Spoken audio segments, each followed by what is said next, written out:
Dans le chapitre sur les suites, nous allons voir comment générer une suite à l'aide de la calculatrice. Donc dans l'exercice qui vous est donné ici, on vous dit que la suite elle est définie par son premier terme U0 qui vaut 5 et par une formule de récurrence qui pour tout entier n supérieur à 1 est telle que le terme U de n a pour valeur le double du terme précédent augmenté d'1. Et on vous demande de déterminer le terme d'indice 50.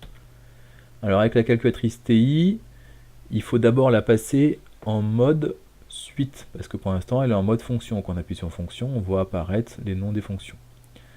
Donc j'appuie sur mode et je vais choisir dans la ligne fonction le paramètre suite. Donc je vais me décaler vers la droite. Peut-être que si votre calculatrice est en anglais, c'est affiché sequence. Je valide, je quitte. Et maintenant je vais pouvoir appuyer sur ma touche F de X. Et comme je suis en mode suite, elle m'a affiché les paramètres d'une suite. Nmin correspond au premier indice de notre suite. Ici, notre suite commence à U0, donc à l'indice 0. Donc Nmin, je vais saisir le nombre 0. U de n, c'est là où je vais saisir ma formule de récurrence, je le verrai ensuite. U de nmin, c'est le terme de la suite de plus petit indice. Donc ici, ça commence à l'indice 0, et U de 0, ça vaut 5, donc ici, je tape 5. Ensuite, pour taper la formule de ma suite, je tape donc 2 fois, et il faut que j'aille choisir le U de n en appuyant sur la touche 7. 2 fois U. Alors les termes d'avant U de n, c'est U de n moins 1, donc dans la parenthèse, je vais taper moins 1 en prenant bien attention d'utiliser le n avec la touche xtθn.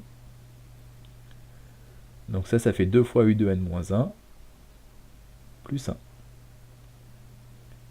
Je valide. J'ai rentré la formule de récurrence de ma suite. Je vais vouloir afficher le tableau, donc premier début du tableau par exemple à 0, et le pas du tableau par exemple à 1. J'affiche le tableau, il m'affiche toutes les valeurs de 0 jusqu'à 10.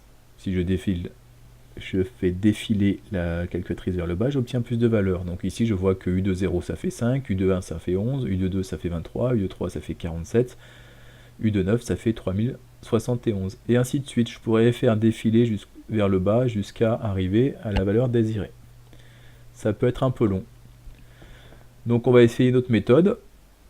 Là vous avez plusieurs possibilités. Vous rappuyez sur Def Table.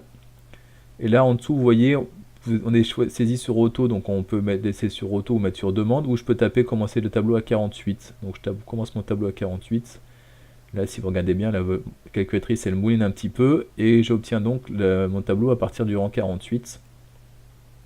Et donc je trouve que le terme d'indice 50 vaut à peu près 6,8 fois 10 puissance 15.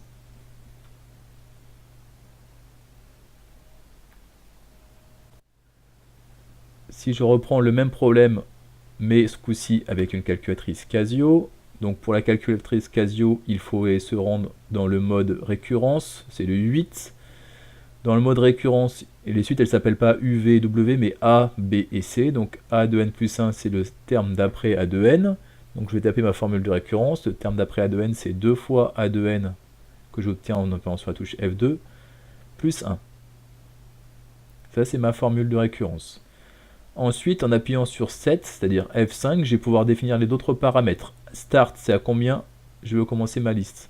N, à combien je veux terminer. Et A0, c'est la valeur de U0. Ici, c'est 5. Donc je tape A0 égale 5 pour bien faire commencer ma suite au bon endroit. J'ai ma formule de récurrence, je vais afficher le tableau. J'obtiens U0 égale 5, U1 égale 11, U2 égale 23, U3 égale, et ainsi de suite, jusqu'à U10. Ce que je veux, c'est U50. Donc là encore, dans 7, je vais modifier, non pas qu'il commence le tableau à 0, mais par exemple à 48. Je valide, je sors et j'appuie sur table.